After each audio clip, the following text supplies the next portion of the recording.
Scott Petter, welcome to another episode of the ARC Service Park. It's great to have you here. You've had a very long and illustrious career, but I'm curious to know, where did it all start for you?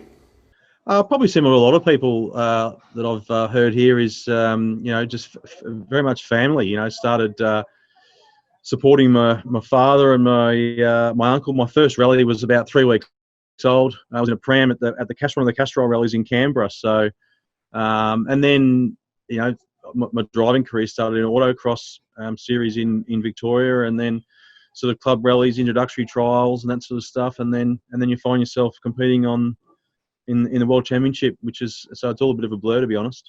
It certainly is. I think it was 99 and 2000 you won the Victorian State Championship. I guess that was a springboard for you into the Australian Rally Championship. But I'm curious, what was the car of choice for the State Championship? First year we ran a Evo 1 Lancer, I think one of Ed Ordinsky's cars, and then we upgraded to the U-Butte Evo 3 for the following year, which was the car that we ran in 2001. A bit of a weapon, sort of Group A Evo 3, so great fun to drive. It appears to most people you always had an association with Mitsubishi, obviously when you were running the Petters Rally team, and then onto an element there when you were with Rally Art for 2 years in Ali Heafy.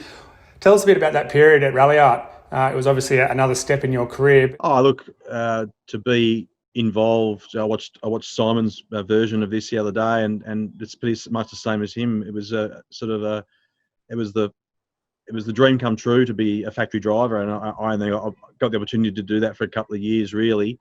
And Alan and his team came from V8 supercars, and they brought a level of sort of professionalism to our sport. I think that there's unmatched, maybe matched by the likes of Possum Bourne and Neil Bates and that sort of stuff. So I was the only driver in the team, which came with a bit of added pressure. It was a fantastic period, and to have factory support, and it made you realise, I suppose, what you didn't have as a privateer, and it made you actually sort of respect the results that you got as a privateer against the factory teams, because you didn't know what you didn't know, sort of thing. You ran under your own banner early on, went to Rally Art, then went back to your own banner with, and obviously your brother Mark. You've done that in a few different versions, I guess. What's the standout year in terms of results under the Petters Rally Team brand? Probably 2002. We stepped out of the Group A Evo 3, which was sort of a introductory year into the ARC in 2001, and then stepped into Group N. And we were supposed to, or about to win the Forest Rally, which was the first round that year. I had a favourable road position at about car 8 or 9, which was very handy, and then went on to come second in Canberra, which was the second event, second to Ed Ordinsky, which was around the APRC. So that was really pleasing, and it probably just sort of set up, I think, my career all the way into Rally Art in 05 and 06. A great car, that little Evo 6. So I have very much fond memories of that Petters Evo 6. I guess, and we fast forward through that Rally Art period and then on to, I guess, the crash. I guess that was obviously a turning point in your career and saw you take a different direction for a few years. You were managing the Australian Rally Championship for a period there. You introduced a stadium-type rally, Rally Calder, an event I was lucky to be a part of. Fantastic event. But what was the driving motivation behind that? It was just a matter of, again, trying something different. We obviously Super Special Stages have been involved in rallying for a long period of time, and I always thought of this sort of world of motorsport, or the ability to go and watch different forms of motorsport at a single event. And obviously Australian Championship was the main part of that, but we had side by sides, and we introduced a club sort of car club type sprint and some other stuff. And yeah, we had bad weather, not the world's greatest venue with Calder, but close to Melbourne. And I think it had potential beyond the first year, but for a number of reasons it didn't happen. But there's still a lot of potential for that, and still it's a really big factor to try and think about, obviously how you can bring people to rallying, because it is a difficult sport to go and watch, obviously.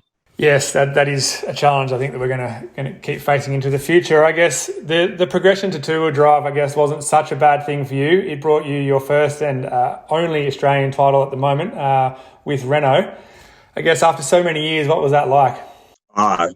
Incredible. It's if you see the in-car of me crossing the line, it's just pure joy and delight. You know, it was a lot of years, and if you see Dean Herridge interviewing me at the end, and obviously Dean's been a good mate of mine and a long competitor of mine, and someone that's unfortunately never been able to win an Australian Championship despite being incredibly talented. And I think he was more emotional than I was. So no, it was an incredible time, and it was a lot of years trying to do it, and a lot of years trying to do it both as a privateer and a factory driver against pretty good opposition. So to finally get there.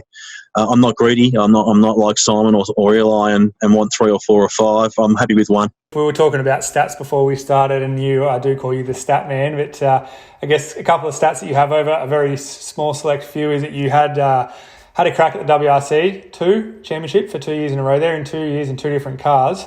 I guess the second year in a Skoda and a fantastic result in Finland. I guess there's many of us that dream of doing that rally, but can you tell us a little bit, what is that rally like? Look, words can't describe it, to be honest. It's phenomenal. Just the whole, from the crowd, from the people involved, you know, obviously the jumps, the roads, absolutely unbelievable. It's far and above the best rally I've ever done. And obviously to sort of finish 4th WRC2, first time there, and 14th and outright was just an incredible experience. Just to keep pinching yourself and it's more than just the roads though. It's just the whole atmosphere and the fact that, you know, you get to the airport and people know who you are, you know, which is quite weird because you can walk down the main street in Melbourne and no one knows who you are, but you go to the other side of the world and people ask your autograph and all that sort of stuff. It's just a different world and it's an incredible experience. And other people who I've spoken to, Cody, Dean, they've all, you know, and yourself, you had a stint at the APRC, but there's only a small few of you that have, you know, made that next progression to the WRC. How different a world is it?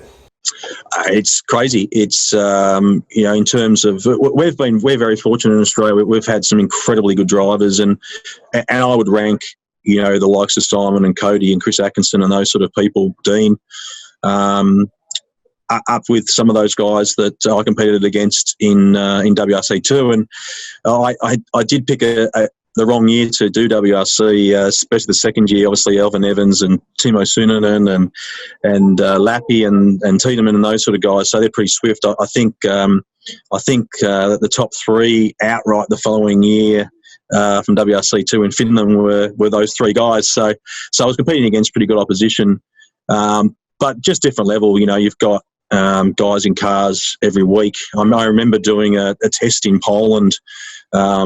And it was about 6 weeks after the previous rally, and I was testing next to Sunonen, and he said that he'd spent 17 days in the car in 6 weeks, whereas I'd gone home, had a few beers, and come back 6 weeks later. So it's probably understandable why he beat me a lot more than I beat him.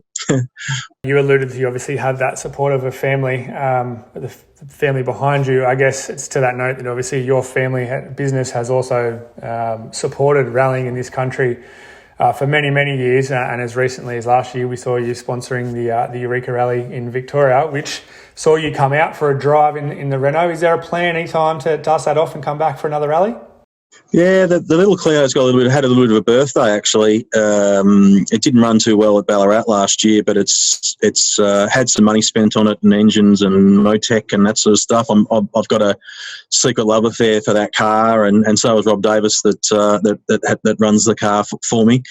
Yeah, look, we'll probably head out at least once this year, and possibly I was thinking about Canberra ARC, but I don't think that's going to happen now, just with work commitments and whatever. But maybe Adelaide. It'll be 15 years since my first ARC win, 2005 in Adelaide, and obviously 10 years since the accident. So, sort of a fitting sort of event to probably go out, and Adelaide Hills it's a pretty special place to go rallying.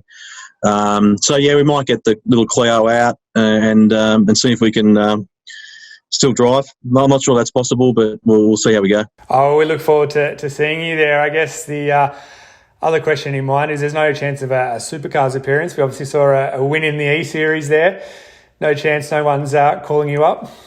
No. I if you saw the first race, I was last in the first race, and fortunate enough to start first on the second race, and just held it together. But no, it's very nice to crash a car and then just push the button and start again, I can tell you. But no, that was a lot of great fun, and V8 Supercars did a great job with that, and it was just barrel of laughs and having an open mic between all the drivers, and having Lowndes abuse Crompton and then Crompton abuse Murphy and that sort of stuff. It was a lot of fun, and I hope they do it again, and I think they're likely to do it again before Bathurst this year. We'll have to watch out and see if you get another guest appearance. Scott Petter, thank you very much for taking the time and have a chat with us. Appreciate it. Thanks, Adrian.